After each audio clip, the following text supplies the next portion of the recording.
Pemerintah memastikan kebakaran hutan dan lahan atau karhutla yang terjadi di Taman Nasional Bromo Tengger Semeru (TNBTS) telah tertangani dengan baik. Kepastian tersebut disampaikan Menteri Koordinator Bidang Politik dan Keamanan Djamari Caniago usai menerima laporan dari Kepala BNPB dan Menteri Kehutanan dalam rapat koordinasi lintas sektor di Jakarta, Senin 10 Agustus. Selain di TNBTS, Djamari juga menyebut karhutla di Taman Nasional Gunung Gede Pangrango serta Taman Nasional Gunung Rinjani telah ditangani dengan cepat. Meski demikian, Djamari menegaskan kondisi tersebut tidak berarti pemerintah mengendorkan pemantauan dan penanganan karhutla. Djamari juga menjelaskan masih memantau 6 daerah prioritas lain yang dinilai rawan terjadi kebakaran hutan dan lahan. Kemarin terbakar di Bromo, itu sudah segera kita tuntaskan. Semalam sudah tuntas, mungkin tinggal satu titik api saja. Kemudian di Jawa Barat juga sudah selesai di Gunung Gede Pangrango di situ itu pun sudah selesai. Kemudian di sekitar Rinjani juga ada, itu juga sudah selesai. Yang kita waspadai memang ada pada 6 provinsi itu. Itu adalah mulai dari Riau, kemudian Jambi, Sumatera Selatan, Kalbar, Kalteng, dan Kalsel. Data Badan Nasional Penanggulangan Bencana BNPB menyebutkan, tersisa 2 dari total 34 titik api yang belum padam di Taman Nasional Bromo Tengger Semeru per 10 Agustus 2026. Kedua titik api tersebut berada di sektor B30, perbatasan Kabupaten Probolinggo dan Malang. Pemerintah memastikan penanganan dan pemantauan terus dilakukan guna mencegah meluasnya kebakaran ke wilayah lain.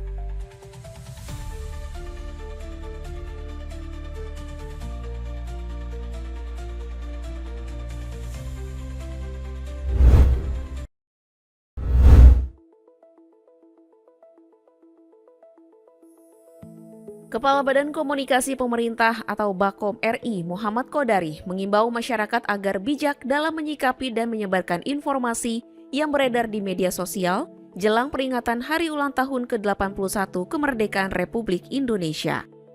Dalam keterangan resmi di Jakarta, Senin 10 Agustus, Kodari mengingatkan masyarakat penting untuk memeriksa sumber, waktu, dan konteks suatu informasi yang beredar di media sosial sebelum menarik kesimpulan dan menyebarkannya kembali. Menurut Kodari, pemerintah juga terus menyampaikan informasi secara terbuka, cepat, dan berbasis fakta guna menjaga situasi tetap kondusif jelang peringatan HUT ke-81 Kemerdekaan RI. Masyarakat diharapkan tetap tenang dan bijak dalam menerima berbagai informasi yang beredar, khususnya di media sosial. Penting sekali bagi kita semua untuk selalu memeriksa sumber, waktu, dan konteks suatu informasi sebelum mengambil kesimpulan atau menyebarkannya. Ruang digital yang sehat merupakan tanggung jawab kita bersama. Kodari menambahkan pemerintah tetap menghormati hak setiap warga negara untuk menyampaikan pendapat sebagaimana dijamin konstitusi. Namun kebebasan tersebut menurutnya harus dijalankan secara bertanggung jawab serta sesuai dengan ketentuan peraturan perundang-undangan yang berlaku.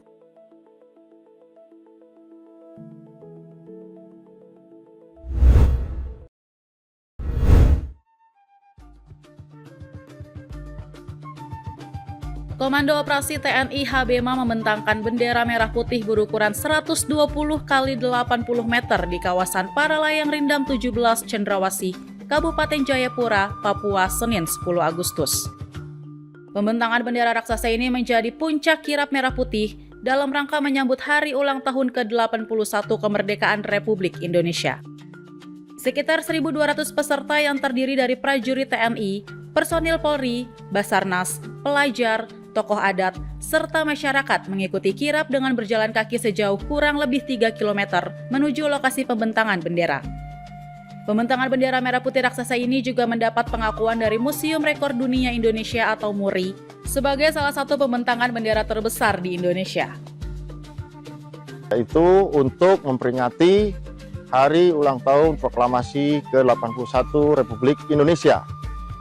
Merupakan suatu wujud kesungguhan, kebersamaan secara sungguh-sungguh membentangkan bendera ukuran 120 meter kali 80 meter sesuai dengan perintah Presiden Republik Indonesia untuk mengumandangkan dan mengibarkan bendera Indonesia.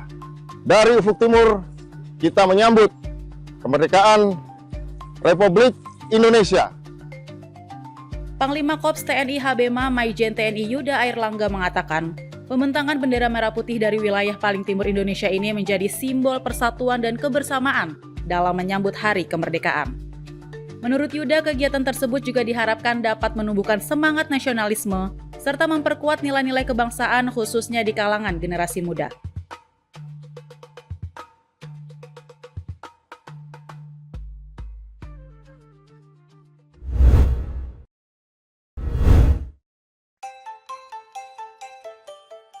Menjelang HUT ke-81 kemerdekaan Republik Indonesia, wajah kampung-kampung di kota Solo bersolek. Ratusan gapura dipercantik dengan berbagai kreasi dalam rangka memeriahkan Lomba Gapura yang diselenggarakan pemerintah kota Solo. Sedikitnya 240 gapura ikut ambil bagian dalam Lomba Gapura Kampung yang digelar untuk menyemarakan peringatan HUT ke-81 kemerdekaan RI. Wakil Wali Kota Solo, Astrid Widayani, pada Senin 10 Agustus meninjau langsung 10 besar gapura finalis. Peninjauan dilakukan untuk melihat kreativitas warga sekaligus menilai karya terbaik dari ratusan peserta yang mengikuti lomba. Astrid menyebut Lomba Gapura Pitulasan 2026 yang mengusung tema Nyawiji ing Warna Memayu Hayuning Gapuro tidak sekedar mendorong warga memperindah gapura. Menurutnya, gapura juga menjadi media untuk menampilkan identitas budaya serta karakter khas dari masing-masing kampung.